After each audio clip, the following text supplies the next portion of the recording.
Sek, sa DOTR na lang po.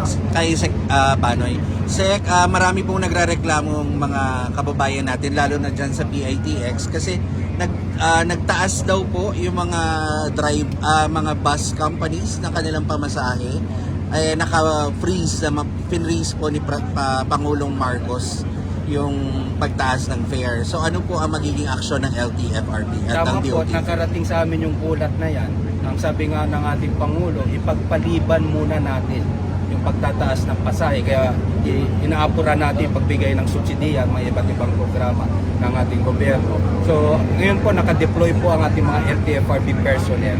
No, iparating po yung mga iba namang natin mga kababayan, iparating po sa amin sa DOTRs kay LTFRB at makakaasa po kayo na issuean namin ng show cause order ang mga bus operators, ang mga publikong sasakyan na nagtaas ng pamasahe na walang pahintulot.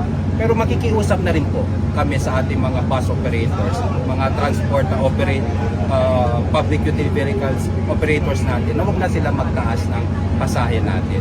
Sapagkat nga po, kayo po ay regulated, ang mga pagtaas na wala pong approval ng ating LTFRB is a ground for revocation or suspension of your franchises. Sek, yung bubuksan po tomorrow, will that be the last one before Holy Week? This Holy Week po?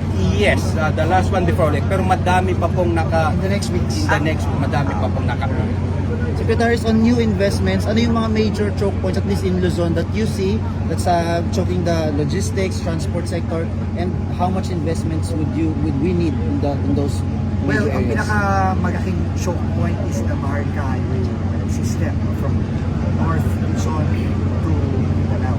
Yun ang pinakamabuti. Kaya nga, ngayon nga, after this, diretso ako ng Quezon para inspeksyonin ko yung nangyayari dito sa pagbukas natin ng maglahat ng mga obstruction sa Maharlika Highway. In fact, nakikipagtulungan tayo sa DOTR, sa LTO, sa PNP at sa DILG para masigurado, lalo na ngayong Holy Week, free from obstruction yung ating MacArthur at Maharlika Highway system. Kasi nga, malaking bagay yon sa pagtitipid Hindi lang sa bilis ng biyahe, kundi sa tipid sa konsumo ng tulo. So, lahat yan kailangan ayusin ng public. And yan naman ang direktiba ng Pangulo. So, magsisimula na yung major rehabilitation ng Maharlika Highway ngayong April and May. No? So, yan. This year, ang budget natin is roughly about 16 to 17 billion pesos this year alone. That will be augmented pa by additional investments next year. Sir, hanggang Bicol na ba yun? Yung mga... Pati Samar. Pati Samar, pati Region 13 sa Northern Mindanao. Sama yun. Sa mga major na ayusin this year.